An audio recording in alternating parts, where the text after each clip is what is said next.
ಪ್ರೀತಿಯ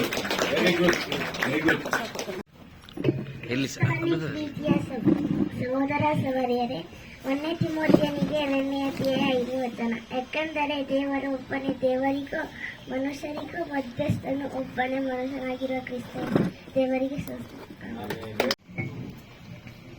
ಕ್ರಿಸ್ತನಲ್ಲಿ ಕರೆಯಲ್ಪಟ್ಟ ಎಲ್ಲಾ ಸಹೋದರ ಸಹೋದರಿಯರಿಗೂ ವಂದನೆಗಳು. ತಂದೆಯಾದ ದೇವರಿಗೂ ನನ್ನ ರಕ್ಷಕನಾಗಿರುವ ಯೇಸು ಕ್ರಿಸ್ತನ ನಾಮದಲ್ಲಿ ಸ್ತೋತ್ರ. ಸತ್ಯವೇದವನ್ನು ಓದುವ ವಿಧಾನಗಳನ್ನು ತಿಳಿದುಕೊಳ್ಳೋಣ. ಸತ್ಯವೇದವನ್ನು ಓದಲು 10 ವಿಧಾನಗಳಿವೆ. ಅದರಲ್ಲಿ ಮೊದಲನೇ ವಿಧಾನ ಡೈರೆಕ್ಟ್ ಲ್ಯಾಂಗ್ವೇಜ್, ಅಂದರೆ ನೇರವಾದ ಭಾಷೆ. ನೇರವಾದ ಭಾಷೆಯಲ್ಲಿ ರಹಸ್ಯಗಳು, ಆತ್ಮಿಕ ಅರ್ಥಗಳು ಇರುವುದಿಲ್ಲ. ಇದು ನೇರವಾದ ಭಾಷೆ. ಒಂದು ಉದಾಹರಣೆ ನೋಡೋಣ. ಯೇಸು ಕ್ರಿಸ್ತನ ಹೆಸರನ್ನು ನೋಡಿ ಕಂಡಿರುತ್ತದೆ ಅನ್ನೋದೇ ಅಂತ, ಯಾವುದೇ ಆದಂತ ಆತ್ಮಿಕ ಅರ್ಥ ಇಲ್ಲ. ದೇವರು ಜಲಪ್ರಳಯದಲ್ಲಿ ಜನರನ್ನು ನಾಶ ಮಾಡಿದರು, ನೋಹವನ್ನು ಕಾಪಾಡಿದ. ಇದರ ಅರ್ಥ ಅದೇ.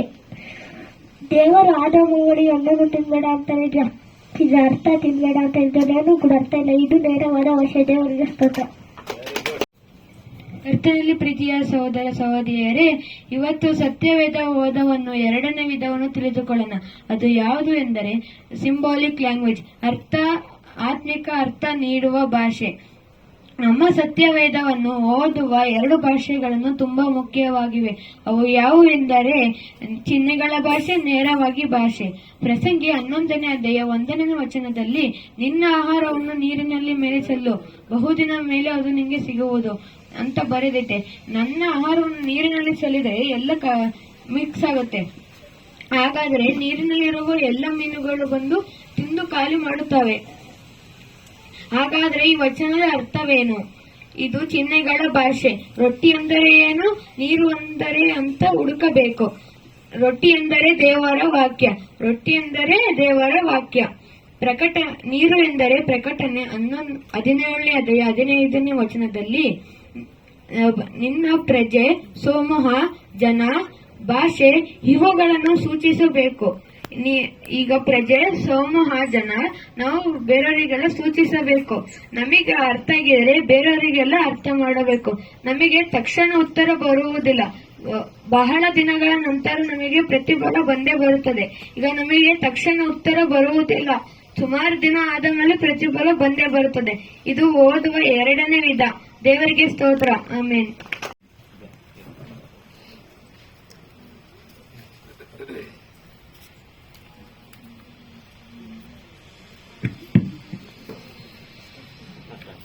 ಕ್ರಿಸ್ತನಲ್ಲಿ ಪ್ರೀತಿಯ ಸಹೋದರ ಸಹೋದರಿಯರೇ, ನಿಮ್ಮೆಲ್ಲರಿಗೂ ಯೇಸು ಕ್ರಿಸ್ತನ ನಾಮದಲ್ಲಿ ವಂದನೆ. ನಾವು ಸತ್ಯವೇದವನ್ನು ಓದುವ 5ನೇ ವಿಧಾನವನ್ನು ತಿಳಿದುಕೊಳ್ಳೋಣ. ಅದು ಯಾವುದೆಂದರೆ ಕನಸು ಮತ್ತು ದರ್ಶನ. ಇವುಗಳ ಮೂಲಕ ದೇವರು ಮಾತಾಡಿದ್ದಾರೆ. ನಮಗೆ ಬೀಳುವ ಕನಸುಗಳ ಬಗ್ಗೆ ಅರ್ಥವನ್ನು ನಾವು ನೋಡುವುದು ಅಲ್ಲ, ಸತ್ಯವೇದದಲ್ಲಿ ಬರೆದಿರುವ ಕನಸುಗಳ ಬಗ್ಗೆ ಅರ್ಥವನ್ನು ನಾವು ತಿಳಿದುಕೊಳ್ಳಬೇಕು. ಉದಾಹರಣೆಯಾಗಿ, ದೇವರು ಯಾಕೋಬನಿಗೆ ಕನಸಿನ ಮೂಲಕ ಮಾತಾಡಿದ್ದಾರೆ. ಅದೇ ರೀತಿ ಫರೋಹ ರಾಜನಿಗೂ ದೇವರು ಕನಸಿನ ಮೂಲಕ ಮಾತಾಡಿದ್ದಾರೆ. ಇವುಗಳ ಅರ್ಥವೇನು? ಇವುಗಳ ಅರ್ಥವನ್ನು ದಾನಿಯೇಲನಿಗೆ ದರ್ಶನವಾಗುತ್ತದೆ. ದಾನಿಯೇಲ 2ನೇ ಅಧ್ಯಾಯ ಮತ್ತು 7ನೇ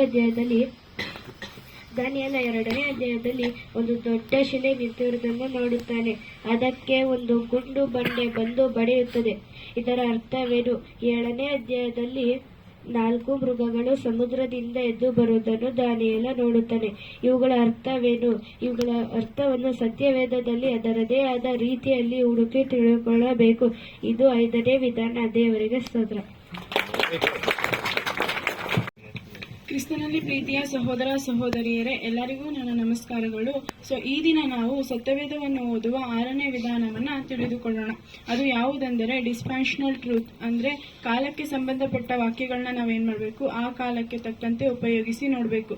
ಉದಾಹರಣೆಯಾಗಿ, ನಾವು ಇಂಗ್ಲಿಷ್ನಲ್ಲಿ ಹಲವಾರು ಭಾಷೆಗಳನ್ನ ಆಡ್ತೇವೆ.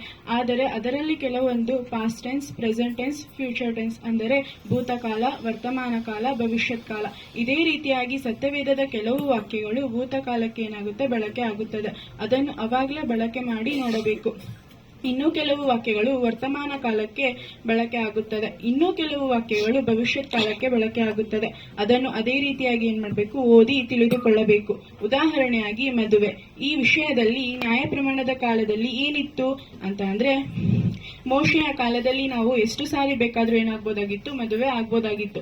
ಆದರೆ ಕ್ರಿಸ್ತರು ಬಂದ ಮೇಲೆ ಅದನ್ನ ಬದಲಾವಣೆ ಮಾಡಿದ್ರು. ಏನಂತ ಬದಲಾವಣೆ ಮಾಡಿದ್ರು ಅಂತ ನೋಡೋದಾದ್ರೆ, ಒಂದೇ ಮದುವೆ ಆಗಬೇಕು, ಮೊದಲಿನ ರೀತಿ ತುಂಬಾ ಮದುವೆಯನ್ನ ಆಗಬಾರದು.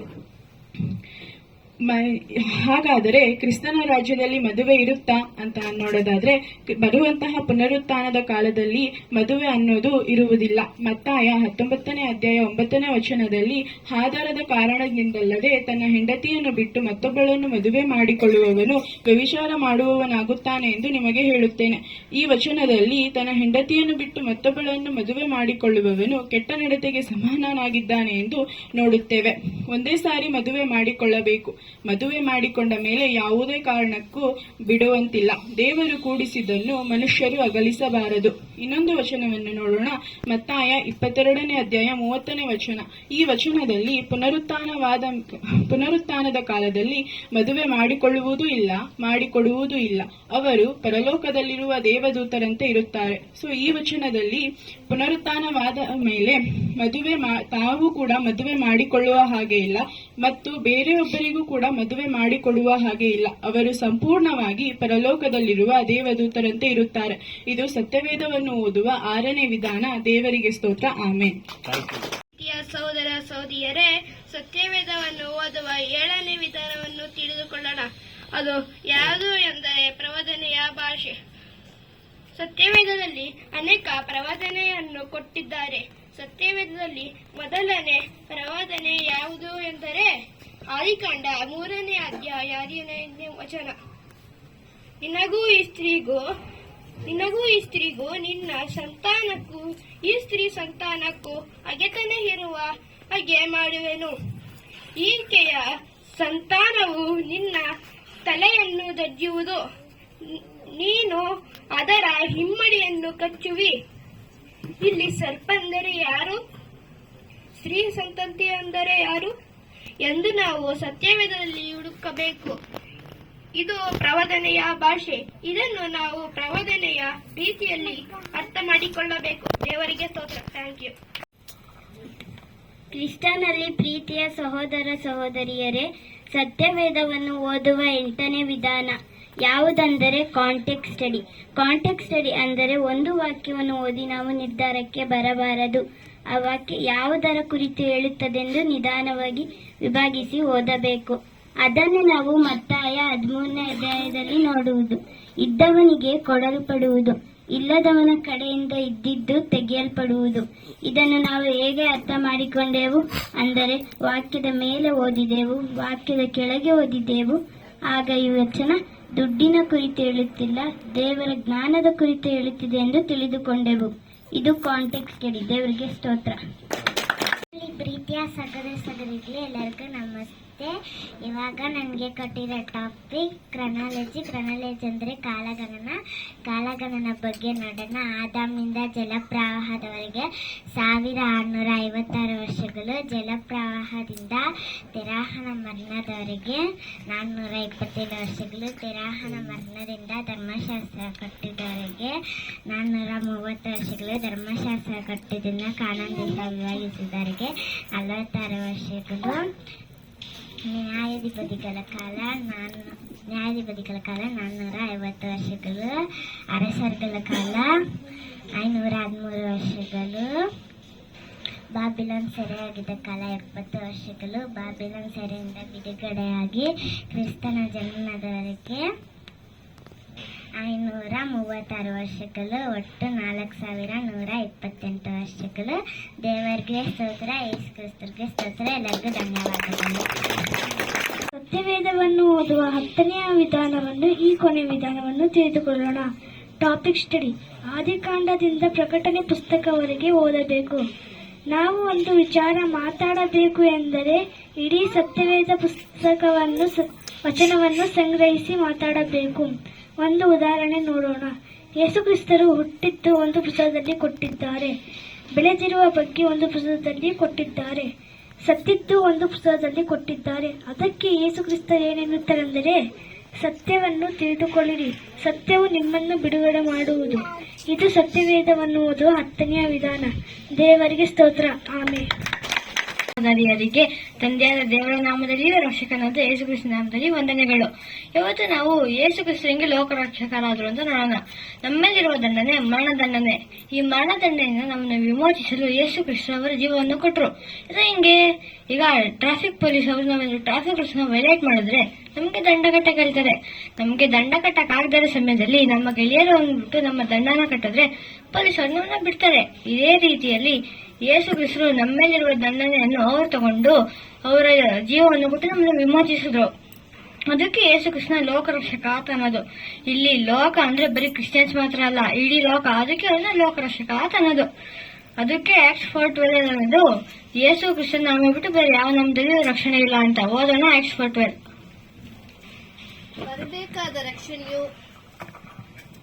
ಬರಬೇಕಾದ ರಕ್ಷಣೆಯು ಇನ್ನಾರಲ್ಲಿಯೂ ಸಿಕ್ಕುವುದಿಲ್ಲ.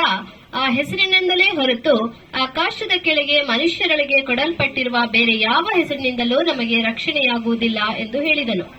ಇಲ್ಲಿ ಏನಂತಂದ್ರೆ ಯೇಸು ಕ್ರಿಸ್ತನ ನಾಮ ಬಿಟ್ಟು ಬೇರೆ ಯಾವ ನಮ್ಮದೇ ರಕ್ಷಣೆ ಇಲ್ಲ ಅಂದ್ರೆ ಸ್ಪಷ್ಟವಾಗಿ ಅರ್ಥ ಆಗತ್ತೆ. ಎಷ್ಟು ಜನ ಇವತ್ತು ರಕ್ಷಣೆ ಹೊಂದಿದ್ದಾರೆ? ಒಂದೇ ನಾಮದಿಂದ ಎಷ್ಟು ಜನ ರಕ್ಷಣೆ ಹೊಂದಿದ್ದಾರೆ? ನಾವು ವರ್ಲ್ಡ್ ಸೆನ್ಸಸ್ ಪ್ರಕಾರ ನೋಡೋದಾದ್ರೆ ಬರೀ 33% ಜನರು ಮಾತ್ರ ಕ್ರಿಶ್ಚಿಯನ್ಸ್ ಆಗಿದ್ದಾರೆ. ಇನ್ ಮಿಕ್ಕಿದ ಪರ್ಸೆಂಟೇಜ್ ಜನರು ಬೇರೆ ಬೇರೆ ಧರ್ಮದ ಜನರು. ಈಗ ಜಾಸ್ತಿ ಬೆಳೆಯುತ್ತಿರುವ ಧರ್ಮ ಮುಸ್ಲಿಂ ಧರ್ಮ, ಮತ್ತೆ ಕಮ್ಮಿ ಆಗುತ್ತಿರುವ ಧರ್ಮ ಕ್ರಿಶ್ಚಿಯನ್ ಧರ್ಮ. ಈಗ ನಮ್ಮ ಭಾರತ ದೇಶದಲ್ಲೇ ನೋಡೋದಾದ್ರೆ ಬರೀ 4% ಮಾತ್ರ ಕ್ರಿಶ್ಚಿಯನ್ ಇದ್ದಾರೆ. ಇನ್ ಮಿಕ್ಕಿದ 96% ಇಂದ ನಿಮಗೆ ರಕ್ಷಣೆ. ಯೇಸು ಕ್ರಿಸ್ತನಿಗೆ ಲೋಕರಕ್ಷಕ. ಓದೋಣ ಯೋಹನ 4:42.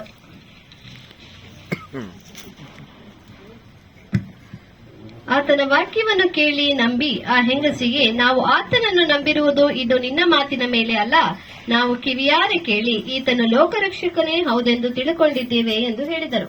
ಇಲ್ಲಿ ಏನಂತಂದ್ರೆ ಯೇಸು ಕೃಷ್ಣ ಲೋಕರಕ್ಷಕ ಅಂತ ಅಂತಾರೆ. ಲೋಕ ಇನ್ನೂ ರಕ್ಷಣೆನೇ ಹೊಂದಿಲ್ಲ ಅಂದ್ರೆ ಯೇಸು ಕೃಷ್ಣನಿಗೆ ಲೋಕರಕ್ಷಕ. ಇನ್ನೂ ಕೆಲವು ಜನರು ಯುದ್ಧದಲ್ಲಿ, ಭೂಕಂಪದಲ್ಲಿ ಮುಂತಾದ ಹಾಕೋದ್ರೆ ಸತ್ತೋಗಿದ್ದಾರೆ. ಅವರು ಯೇಸು ಕೃಷ್ಣ ಅಂಗೀಕರಿಸಿಲ್ಲ. ಅವ್ರಿಗೆ ಹೆಂಗ್ ಯೇಸು ಕೃಷ್ಣ ಲೋಕರಕ್ಷಕ? ಯೇಸು ಕೃಷ್ಣ ಮೊದಲೇ ಬರುವಿಕೆಗಿಂತ ಮುಂಚೆ ಮೊದಲೇ ಬರುವಿಕೆಯಲ್ಲಿ ಬರೀ ಸ್ವಲ್ಪ ಜನಕ್ಕೆ ಮಾತ್ರ ರಕ್ಷಣೆ ಇತ್ತು. ಮತ್ತೆ ಅವ್ರ ಜನರನ್ನೇ ಅವ್ರನ್ನ ಶಿಲುಬೆ ಮೇಲೆ ಹಾಕಿ ಸಾಯಿಸಿದ್ರು. ಮತ್ತೆ ಯೇಸು ಕೃಷ್ಣನಿಗೆ ಲೋಕರಕ್ಷಕ. ಇನ್ನೂ ಕೆಲವು ಜನರು ಅಂತಾರೆ ಯೇಸು ಕೃಷ್ಣ 2ನೇ ಬರುವಿಕೆ ಬರೋಷ್ಟರಲ್ಲಿ ಎಲ್ಲಾರು ಕ್ರಿಶ್ಚಿಯನ್ಸ್ ಆಗಿ ಕನ್ವರ್ಟ್ ಆಗಿ ಎಲ್ಲಾರು ರಕ್ಷಣೆ ಅಂತಾರೆ ಅಂತ. ಆದ್ರೆ ನಮ್ ಸತ್ಯವೇದ ಆತರ ಅನ್ನಲ್ಲ. ಓದೋಣ ಲೂಕ 17:26 ಮತ್ತೆ 27.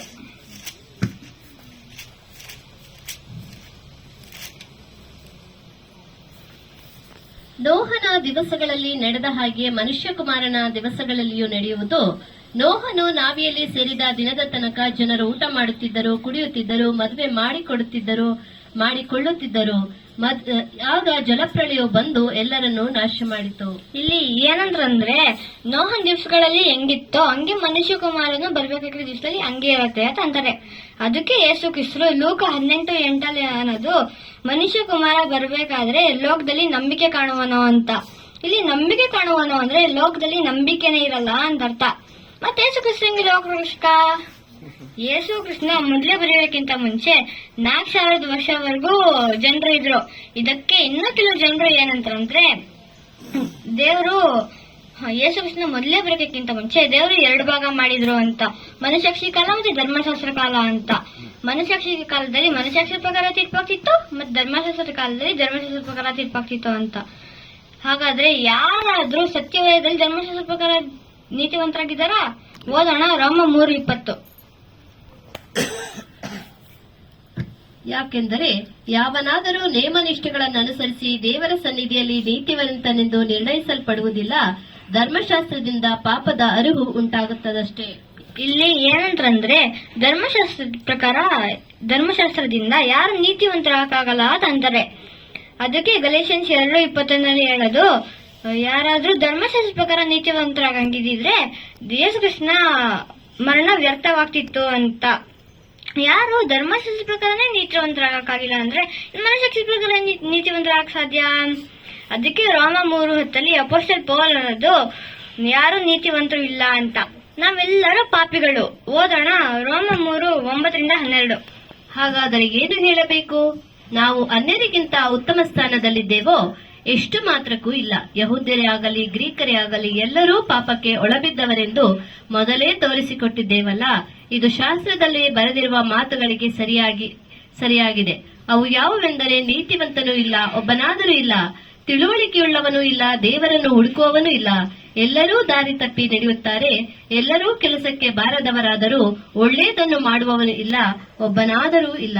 ಇಲ್ಲಿ ಏನಂತಂದ್ರೆ, ನೀತಿವಂತರು ಇಲ್ಲ, ತಿಳುವಳಿಕೆ ಉಳ್ಳವನು ಇಲ್ಲ, ಎಲ್ಲರೂ ದಾರಿ ತಪ್ಪಿ ಹೋಗಿದ್ದಾರೆ ಅಂತಾರೆ.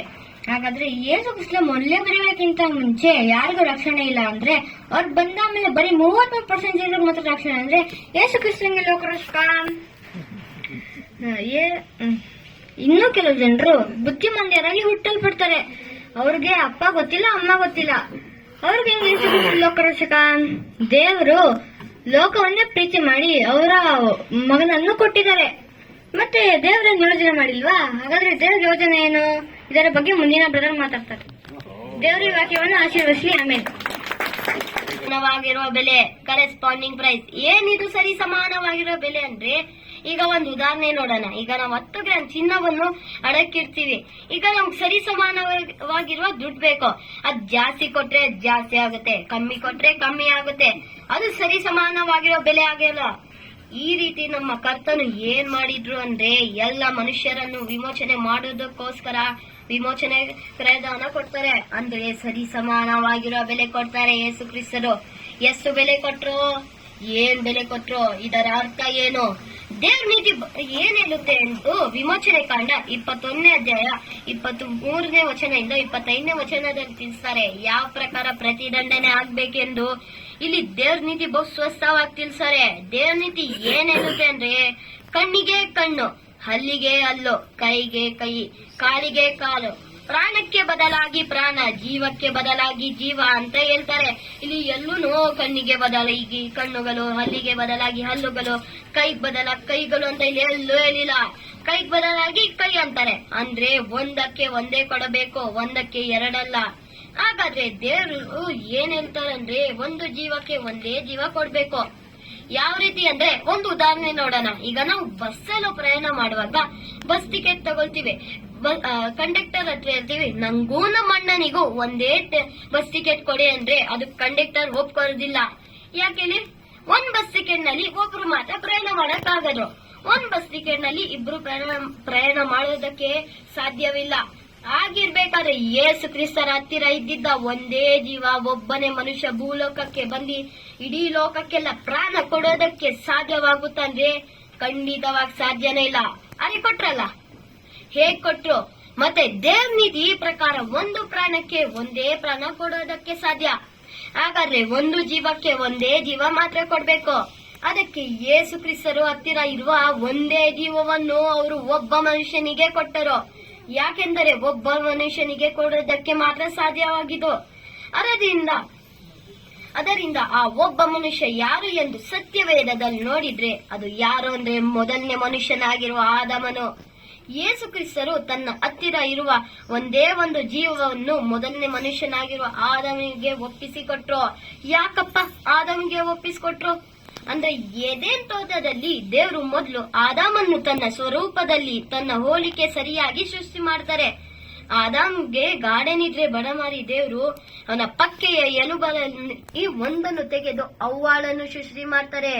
ಭೂಲೋಕದಲ್ಲಿ ಇರುವ ಸರ್ವ ಅಧಿಕಾರವನ್ನು ದೇವರು ಯಾರ್ಗಪ್ಪ ಕೊಡ್ತಾರೆ ಅಂದ್ರೆ ಆದಾಮ್ ಮತ್ತು ಅವ್ವಾಳಿಗೆ ಕೊಡ್ತಾರೆ. ಕೊಟ್ಟಿ, ನೀನು ಏದೇನ್ ತೋಟದಲ್ಲಿರುವ ಎಲ್ಲಾ ಮರಗಳ ಹಣ್ಣನ್ನು ಧಾರಾಳವಾಗಿ ನಿನ್ ಮನ್ಸು ತೃಪ್ತಿ ಆಗೋವರೆಗೂ ತಿನ್ನೋ. ಅರೆ, ಒಳ್ಳೆದರ ಕೆಟ್ಟದರ ಅರುವನ್ನು ಉಂಟು ಮಾಡುವ ಮರದ ಹಣ್ಣು ಮಾತ್ರ ತಿನ್ಬೇಡ ಅಂತ ಅವ್ರಿಗೆ ಹೇಳ್ತಾರೆ. ನೀನ್ ತಿಂದಿದ್ದ ದಿವಸ ಸತ್ತೇ ಸಾಯುವೆ ಅಂತ ಅವ್ರು ವಿಧಿಸ್ತಾರೆ. ದೇವರು ಆದಾಮ್ ಮತ್ತು ಅವ್ವಾಳನ್ನು ಸೃಷ್ಟಿ ಮಾಡಿ ಅವ್ರಿಗೆ ಪರೀಕ್ಷೆ ಒಳ ಮಾಡ್ತಾರೆ. ಅವ್ರ ಹಣ್ಣನ್ನು ತಿಂತಾರೋ ಇಲ್ಲ ತಿನ್ನಲ್ಲ ಅಂತ ನೋಡ್ತಾರೆ. ಯಾವಾಗ ಆದಾಮ್ ಮತ್ತು ಅವ್ವಾಳು ತಿನ್ನಬಾರದ ಹಣ್ಣನ್ನು ತಿಂತಾರೋ ಆಗ ಅವರ ಮುಖಾಂತರ ಲೋಕದಲ್ಲಿ ಪಾಪ ಬಂತು. ಪಾಪ ಕೊಡುವ ಸಂಬಳ ಮರಣ. ಇದು ಯಾರ ಮೇಲೆ ಬಂತು ಅಂದ್ರೆ ನೋಡ್ತೀವಿ ಅಂದ್ರೆ, ಅದು ಅವ್ರ ಮೇಲೆ ಮಾತ್ರ ಅಲ್ಲ, ಅವ್ರ ಮಕ್ ಮೇಲೆ, ಅವ್ರ ವಂಶದ ಮೇಲೆ, ಎಲ್ಲಾರ ಮೇಲೆ ಬಂತು. ಲೋಕದಲ್ಲಿ ಪಾಪ ಬರೋದಕ್ಕೆ ಒಬ್ಬ ಮನುಷ್ಯ ಕಾರಣ. ನಾವೆಲ್ಲ ಒಬ್ಬ ಮನುಷ್ಯನಿಗೆ ರಕ್ತ ಸಂಬಂಧಿಗಳು. ಆತನು ನಮ್ಮ ಮೂಲ ತಂದೆ.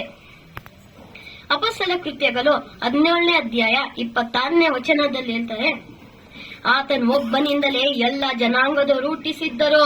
ಆ ಒಬ್ಬ ಮನುಷ್ಯನ ಮುಖಾಂತರ ಲೋಕದಲ್ಲಿ ಪಾಪ ಬಂತು. ಪಾಪ ಕೊಡುವ ಸಂಬಳ ಮರಣ.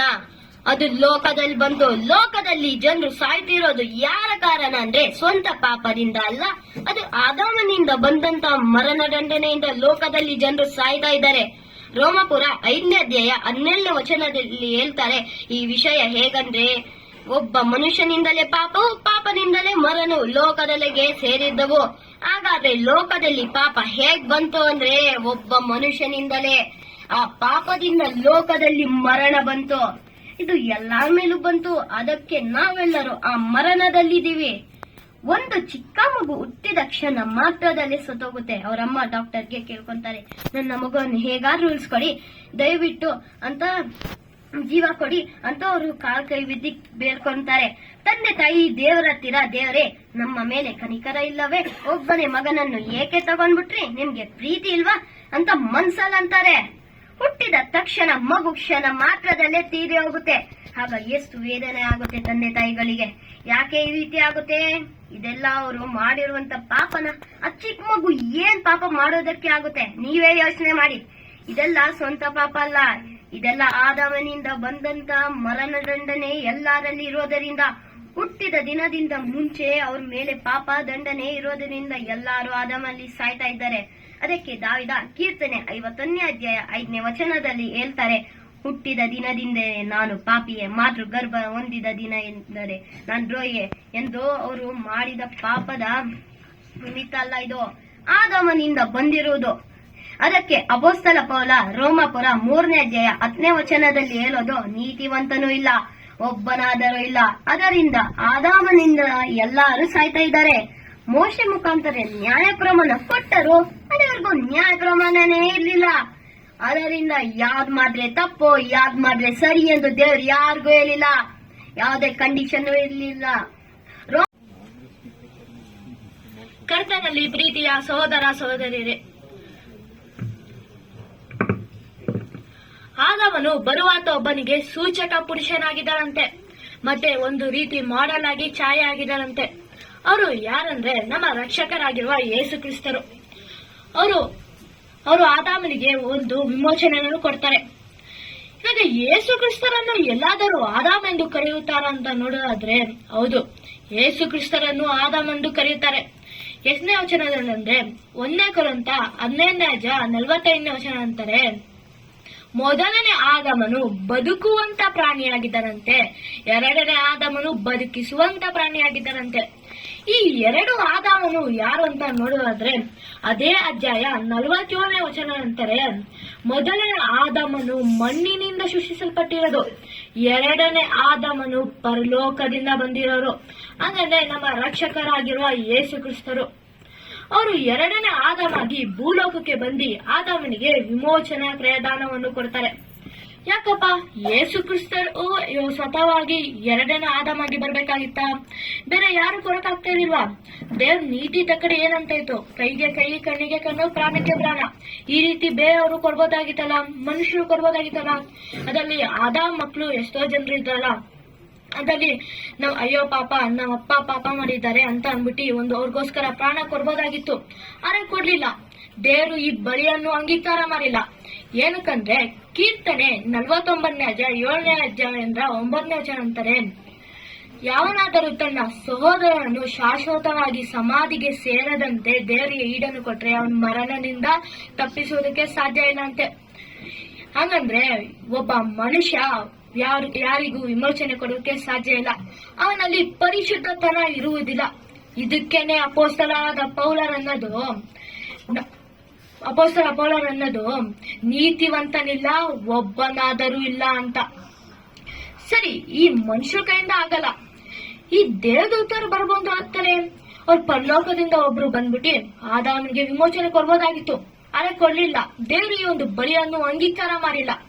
ಏನಕ್ಕಂದ್ರೆ ಕೀರ್ತನೆ 8ನೇ ಅಧ್ಯಾಯ 4ನೇಯಿಂದ 5ನೇ ವಚನ ಅಂತಾರೆ, ಮನುಷ್ಯರು ದೇವದೂತರಿಗಿಂತ ಸ್ವಲ್ಪ ಕಡಿಮೆಯಾಗಿ ಮಾಡಲ್ಪಟ್ಟವರಂತೆ. ಅದೊಂದು ಸರಿ ಸಮಾನವಾದ ಬೆಲೆ ಆಗಲ್ಲ. ಅದು ಆ ಬೆಲೆ ಒಂದು ಸ್ವಲ್ಪ ಜಾಸ್ತಿನೇ ಆಗ್ಬಿಡುತ್ತೆ.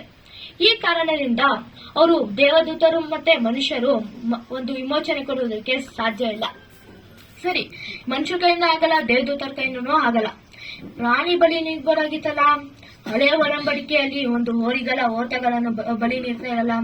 ಈ ರೀತಿ ಒಬ್ಬ ಮನುಷ್ಯನನ್ನು ವಿಮೋಚನೆ ಮಾಡುವುದಕ್ಕೆ ಆಗುತ್ತಾ ಇದಲ್ಲ ಅಂತ ನೋಡೋದಾದ್ರೆ ಅಸಾಧ್ಯ ಅಂತೆ. ಏನಕ್ಕಂದ್ರೆ ಇಬ್ರಿ 8ನೇ ಅಧ್ಯಾಯ 4ನೇ ವಚನ ಅಂತಾರೆ, ಹೋರಿಗಳ ಮತ್ತೆ ಹೋತಗಳ ರಕ್ತದಿಂದ ಪಾಪ ತೊಳೆಯಕ್ಕಾಗಲ್ಲ ಅಂತೆ. ಏನಕ್ಕಂದ್ರೆ ಅವರು ಮನುಷ್ಯರಿಗಿಂತ ಸ್ವಲ್ಪ ಕಡಿಮೆ ಆಗಿ ಮಾಡಲ್ಪಟ್ಟಿರೋರು. ಇದರಿಂದ ಪ್ರಾಣಿ ಸಹ ಒಂದು ಆದಾಮನಿಗೆ ವಿಮೋಚನೆ ಕೊಡುವುದಕ್ಕೆ ಸಾಧ್ಯ ಇಲ್ಲ. ಇದಕ್ಕೋಸ್ಕರನೇ ದೇವರು ಒಂದು ಬ್ಯೂಟಿಫುಲ್ ಆದ ಪ್ಲಾನ್ ಮಾಡಿ ಸ್ವತಃ ಯೇಸು ಕ್ರಿಸ್ತರನ್ನೇ 2ನೇ ಆದಾಮಾಗಿ ಆದಾಮನಿಗೆ ಒಂದು ವಿಮೋಚನಾ ಕ್ರಯದಾನವನ್ನು ಕೊಡುವುದಕ್ಕೆ ಬಂದ್ರು. ಯೇಸು ಕ್ರಿಸ್ತರು ಯಾವ ಒಂದು ರೀತಿಯಲ್ಲಿ ಭೂಲೋಕಕ್ಕೆ ಬಂದ್ರು ಅಂತ ಇಬ್ರಿಯ 2ನೇ ಅಧ್ಯಾಯ 9ನೇ ವಚನ ಅಂತಾರೆ, ಮನುಷ್ಯರಿಗಿಂತ ದೇವದೂತರಿಗಿಂತ ಸ್ವಲ್ಪ ಕಡಿಮೆ ಆಗಿ ಮಾಡಲ್ಪಟ್ಟಿ ಅವರು ಭೂಲೋಕಕ್ಕೆ ಬಂದ್ರಂತೆ. ಅವ್ರು ಇದೇ ರೀತಿಯಲ್ಲಿ ಸಹ ಆದಾಮನು ಸೃಷ್ಟಿ ಮಾಡಿದ್ರು. ದೇವದೂತರಿಗಿಂತ ಸ್ವಲ್ಪ ಕಡಿಮೆ ಆಗಿ ಸೃಷ್ಟಿ ಮಾಡಿದ್ರು. ಯಾವ ಒಂದು ರೀತಿಯಲ್ಲಿ ಸರಿಸಮಾನವಾಗಿ ಯೇಸು ಕ್ರಿಸ್ತರು ಈಡನ್ನು ನೀಡಿದ್ರು ಅಂತ ನೋಡೋಣ. ಆದಾಮನನ್ನು ದೇವರು 30ನೇ ವರ್ಷ ಸೃಷ್ಟಿ ಮಾಡ್ತಾರೆ. ಇದೇ ವಯಸ್ಸಿನಲ್ಲಿ ಯೇಸು ಕ್ರಿಸ್ತರನ್ನು ಸಹ ದೀಕ್ಷಾಸ್ನಾನ ಹೊಂದ್ತಾರೆ. ಯಾಕಪ್ಪ, ಯೇಸು ಕ್ರಿಸ್ತರು 12ನೇ ವಯಸ್ಸಲ್ಲಿ ತಯಾರಿಯಾಗಿದ್ರು. ಅವರು ಆ ವಯಸ್ಸಿನಲ್ಲೇನೆ ಅವರು ದೇವರ ಆಲಯದಲ್ಲಿ ಕುತ್ಕೊಂಡು ದೇವ್ರ ವಿಚಾರವಾಗಿ ಚರ್ಚಿಸುತ್ತಾ ಒಂದು ಪ್ರಶ್ನೆ ಕೇಳ್ತಾ ಇದ್ರು. ಆ ವಯಸ್ಸಿನಲ್ಲಿ ಅವರು ದೀಕ್ಷಾಸ್ನಾನ ಹೊಂದಬಹುದಾಗಿತ್ತು, ಆದ್ರೆ ಹೊಂದಲಿಲ್ಲ. ಏನಕ್ಕಂದ್ರೆ ದೇವ್ರ ಚಿತ್ತ ಏನಿತ್ತು ಅಂದ್ರೆ, ಅರಣ್ಯಕಾಂಡ 4ನೇ ಅಧ್ಯಾಯ 3ನೇ ವಚನ ಅಂತಾರೆ, ದೇವರ ಆಲಯದಲ್ಲಿ ಕೆಲಸ ಮಾಡ್ಬೇಕಂದ್ರೆ 30 ರಿಂದ 50 ವರ್ಷ ಆಗಿರ್ಬೇಕಂತೆ. ಇದೇ ಕಾರಣಕ್ಕೆ ಯೇಸು ಕ್ರಿಸ್ತರು 30ನೇ ವಯಸ್ಸಲ್ಲಿ ದೀಕ್ಷಾಸ್ನಾನ ಹೊಂದ್ತಾರೆ. ಮತ್ತೆ ಇನ್ನೊಂದು ರೀತಿ ಏನಂದ್ರೆ, ಆದಾಮನು ಸಹ ಮರಣ ದಂಡನೆಯನ್ನು ಅನುಭವಿಸ್ತಾರೆ. ಯೇಸು ಕ್ರಿಸ್ತರು ಸಹ ನಮ್ಮೆಲ್ಲರಿಗೋಸ್ಕರ ಮರಣವನ್ನು ಅನುಭವಿಸ್ತಾರೆ. ಈ ರೀತಿ ಎಲ್ಲಾ ಒಂದು ರೀತಿಯಲ್ಲೂ ಸರಿ ಸಮಾನವಾದ ಬೆಲೆ ಆಗುತ್ತೆ. ಮತ್ತೆ ಈ ಒಂದು ವಿಮೋಚನಾ ಕ್ರಯದಾನ ನೀಡುವುದರಿಂದ ಏನು ಪ್ರತಿಫಲ, ಏನೇನು ಬದಲಾವಣೆ ಆಗೈತಂತ ಇದ್ರ ಬಗ್ಗೆ ಪ್ರೀತಿ ಬ್ರದರ್ ಹೇಳುತ್ತಾರೆ. Thank you.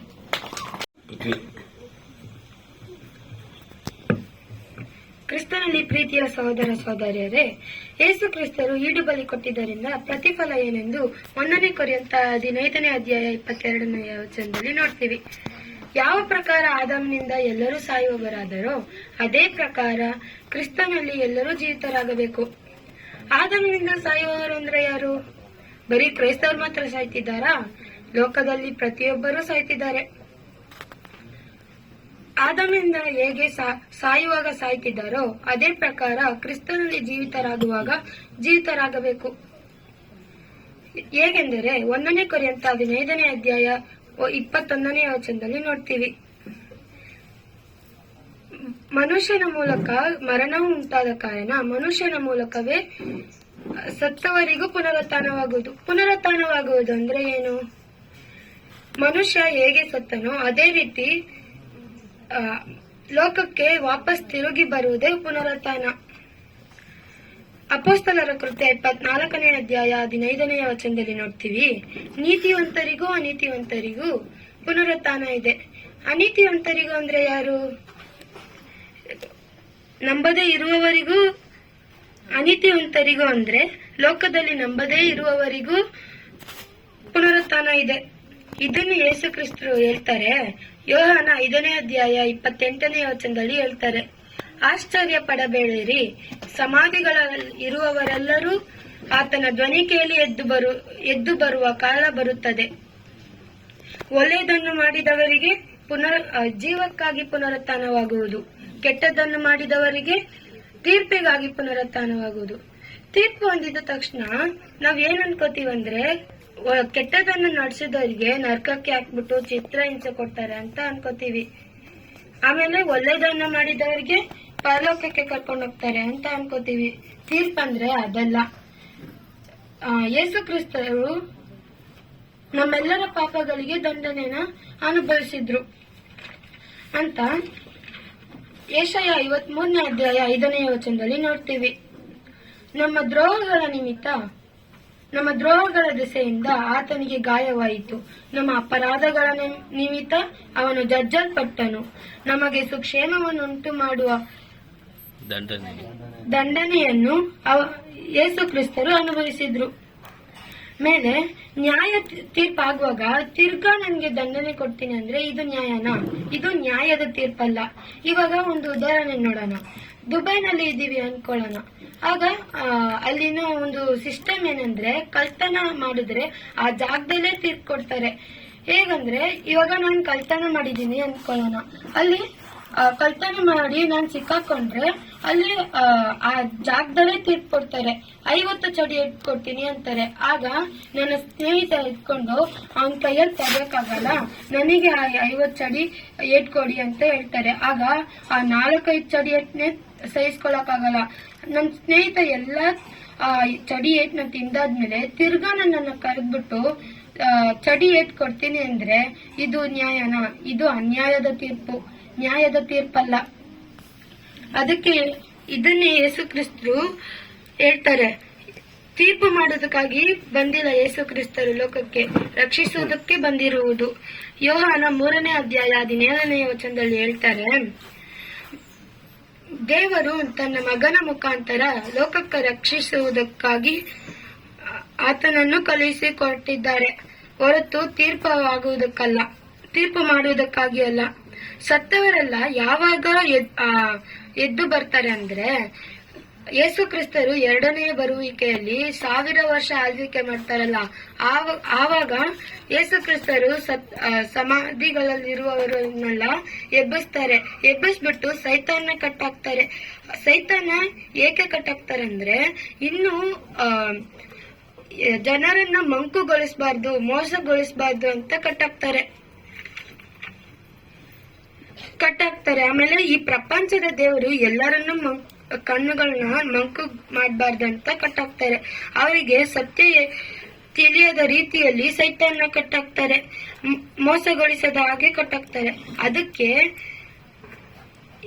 ಎಷ್ಟೋ ಜನರಿಗೆ ನಾವು ಹೋಗಿ ಸುವಾರ್ತೆ ಸಾರಿದ್ರೆ ಅವ್ರು ಕೇಳೋದಿಲ್ಲ.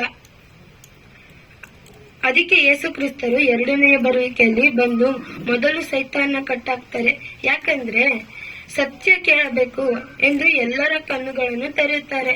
ಯೆಶಾಯ 29ನೇ ಅಧ್ಯಾಯ 18ನೇ ವಚನದಲ್ಲಿ ನೋಡ್ತೀವಿ, ಆ ದಿನದಲ್ಲಿ ಕಿವುಡರು ಶಾಸ್ತ್ರದ ಮಾತುಗಳನ್ನು ಕೇಳುವರು, ಮೊಬ್ಬು ಕತ್ತಲುಗಳಲ್ಲಿಯೂ ಕುರುಡರು ಕಣ್ಣುಗಳು ಕಾಣುವುದು. ಯೇಸು ಕ್ರಿಸ್ತರ ರಾಜ್ಯದಲ್ಲಿ ಎಲ್ಲರೂ ಸತ್ಯ ಕೇಳುವರು. 1ನೇ ತಿಮೋತಿ 2ನೇ ಅಧ್ಯಾಯ 3ರಿಂದ 6ನೇ ವಚನದಲ್ಲಿ ನೋಡ್ತೀವಿ, ಎಲ್ಲಾ ಮನುಷ್ಯರು ರಕ್ಷಣೆಯನ್ನು ಹೊಂದಿ ಸತ್ಯದ ಜ್ಞಾನಕ್ಕೆ ಬರಬೇಕನ್ನೋದೇ ಆತನ ಚಿತ್ತವಾಗಿದೆ. ಏಕೆಂದ್ರೆ ದೇವರು ಒಬ್ಬನೇ, ದೇವರಿಗೂ ಮನುಷ್ಯರಿಗೂ ಮಧ್ಯಸ್ಥನು ಒಬ್ಬನೇ, ಅವರು ನಮ್ಮ ಕ್ರಿಸ್ತ ಯೇಸುವೆ. ಆತನು ಎಲ್ಲರ ವಿಮೋಚನಾರ್ಥಕವಾಗಿ ತನ್ನನ್ನು ಒಪ್ಪಿಸ್ಬಿಟ್ರು. ಮನುಷ್ಯನಾಗಿರುವ ಈ ಸತ್ಯ ನಮ್ಮ ಕ್ರೈಸ್ತರಿಗೆ ಗೊತ್ತಿಲ್ಲ. ದೇವರಿಗೂ ಮನುಷ್ಯರಿಗೂ ತುಂಬಾ ಜನ ಇದ್ದಾರೆ ಅಂತ ಅನ್ಕೋತಾರೆ. ಈ ಸತ್ಯ ತಿಳಿಸೋದಕ್ಕನೆ ಯೇಸು ಕ್ರಿಸ್ತರು ಬರ್ತಾರೆ. ಅದಕ್ಕೆ ಯೇಸು ಕ್ರಿಸ್ತರು ಹೇಳಿದ್ದು, ನನ್ನ ನಾಮದಲ್ಲಿ ಬೇಡಿಕೊಳ್ಳಿರಿ, ತಂದೆ ದೇವರು ಕೊಡುತ್ತಾರೆ ಎಂದು ಹೇಳಿದ್ದು. ಆಕಾಶದ ಕೆಳಗೆ ರಕ್ಷಣೆ ಕೊಡುವಂತ ಒಂದೇ ಒಂದು ನಾಮ ಯೇಸು ಕ್ರಿಸ್ತರ ನಾಮ. ಸತ್ಯವೇದ ಏನ್ ಹೇಳುತ್ತೆ ಅಂದ್ರೆ, ಮೊದಲು ಎಲ್ಲಾ ಮನುಷ್ಯರು ರಕ್ಷಣೆ ಹೊಂದಿ ನಂತರ ಸತ್ಯದ ಜ್ಞಾನ ಹೊಂದಬೇಕೆಂದು ಇದು ದೇವರ ಚಿತ್ತವಾಗಿದೆ. ಯಾಕೆಂದರೆ ದೇವರಿಗೆ ಚೆನ್ನಾಗಿ ಗೊತ್ತು, ಎಲ್ಲರೂ ಮರಣದಲ್ಲಿ ನಾಶವಾಗ್ತಿದ್ದಾರೆ. ಆ ನಾಶದಿಂದ ಇವರನ್ನೆಲ್ಲ ಮೊದಲು ರಕ್ಷಿಸಬೇಕು, ವಿಮೋಚಿಸಬೇಕಂತ ಇದಾಗಿದ ನಂತರನೇ ಇವರಿಗೆ ಸತ್ಯದ ಜ್ಞಾನನ ಕೊಡಕ್ಕೆ ಸಾಧ್ಯ. ಇದನ್ನ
ಆಂಟಿ ಆಂಟಿ ಸರಿ ಇಲ್ಲಿ ನೋಡಮ್ಮ. ಇಲ್ಲ ನೋಡು ಆಂಟಿ ಫೋಟೋ ನೋಡ್ಕೊ.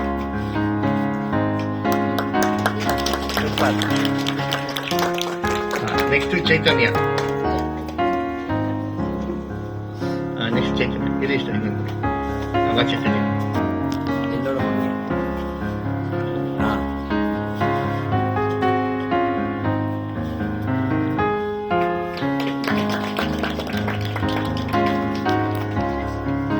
Okay next sister Sarah sister. Tarun Lokesh.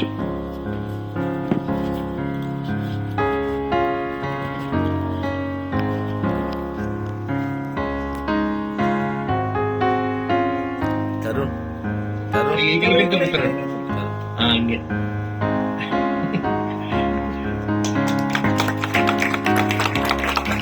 Next Jonathan Krishna.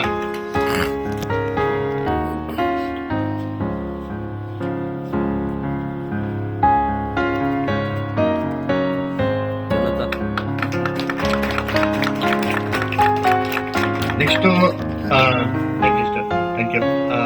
Next brother please Yogi brother come ಹೀಗೆ ಯೋಗಿ. ನಮ್ಮ ಶೈಜು ಬ್ರದರು ಇಲ್ಲೇ ಇರೋದು ಲೇಔಟ್ ಅಲ್ಲೇ ಇರೋದು. ಅವರು ಕೊಚ್ಚಿನ್ ಅವರು ಕೇರಳನ ಅವರು ಪಾಠ ಕಲಿತಾ ಇದ್ದಾರೆ. ಸಾಕ್ಷಿ ಮತ್ತೆ ಪ್ರಿಯಾ ಪರವಾಗಿ ನಮ್ಮ ಮಂಜುನಾಥ್ ಸರ್ ಬನ್ನಿ. ಒಂದು ನೀವು ಬನ್ನಿ, ಇನ್ನೊಬ್ರು ನಾಯಕ್ ಬ್ರದರ್ ಸಂಗೀತ ಬನ್ನಿ. ಇಬ್ರು ಮಕ್ಕಳ ಪರವಾಗಿ ನೀವೊಬ್ರು ಓದೋದು ನಿಲ್ಸ್ಕೊಡಿ.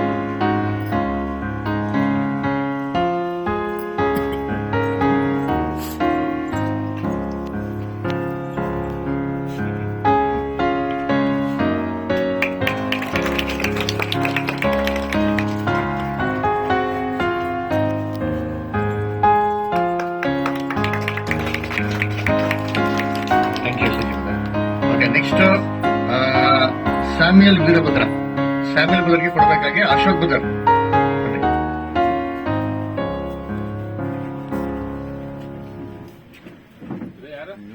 ಅಶೋಕ್ ಬ್ರದರ್.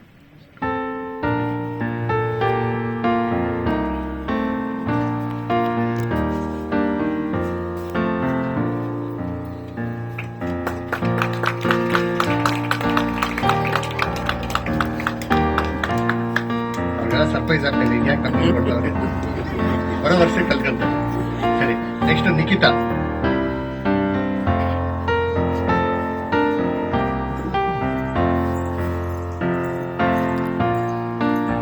ಇಲ್ಲಿ ನೋಡಮ್ಮ. Thank you Ashok sir. Okay next Anita sir. Anita Kamath ಬನ್ನಿ. ಹೌದ್ರಾ ಸರಿ ಓಕೆ ಅಶೋಕ್ ಸರ್. ಅಶೋಕ್ ಬನ್ನಿ ಬನ್ರಿ. ಜೋಯಲ್ ಕೃಷ್ಣ.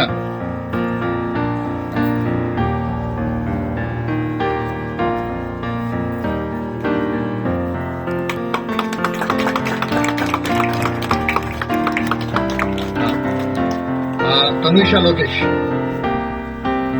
ತನುಷಾ ಲೋಕೇಶ್. ಇಲ್ಲಿ ನೋಡಮ್ಮ.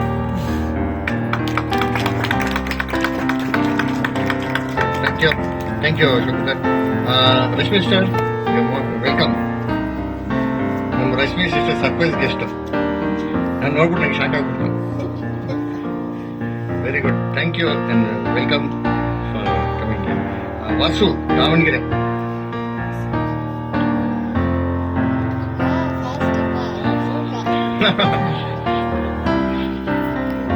He is well prepared. Atsal Menora. Atsal.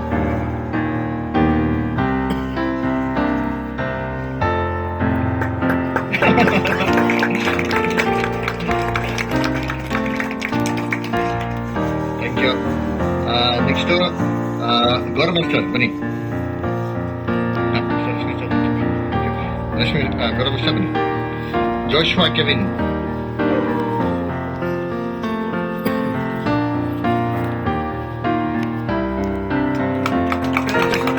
Joshua. Next Nakul. ಅಲ್ಲೇ ಇರಿ ಇರಿ Nakul okay thank you government okay Subhash Chatri Tarun Baba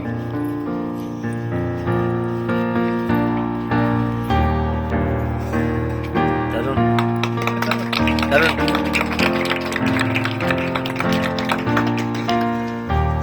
next ಪೃಥ್ವಿ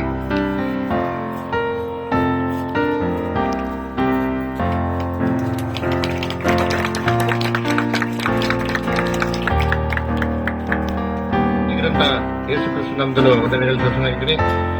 ದೇವರೊಂದು ಪ್ರೀತಿ ಕೃಪೆಗಳಿಂದ ನಾವೆಲ್ಲರೂ ಒಟ್ಟಾಗಿ ಸೇರಿ ಮತ್ತು ಸ್ವಲ್ಪ ಇರುವಂತಹ ಕ್ಷಣಗಳನ್ನ ಆತನ ಸನ್ನಿಧಾನದಲ್ಲಿ ಕಳೆಯಲಿಕ್ಕೆ ಕೊಟ್ಟಂತ ಮಹಾಕೃಪೆಗಾಗಿ ದೇವರಿಗೆ ಕೃತಜ್ಞರಾಗಿದ್ದೇವೆ. ಕರ್ತನಲ್ಲಿ ಪ್ರೀತಿಯ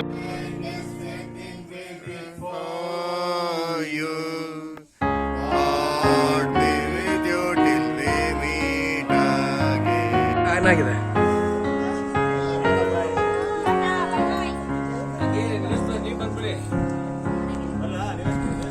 ಇಲ್ಲ ಇಲ್ಲ ಇರಿ ಬ್ರದರ್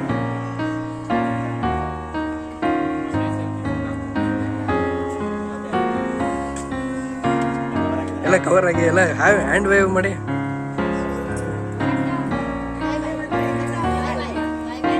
ಯಾರ್ಯಾರು ಬಿರಿಯಾನಿ ತಿನ್ನಲ್ಲ ಕೈ ಎತ್ತೆ ಇಬ್ಬರೇ ತಿನ್ನಲ್ಲ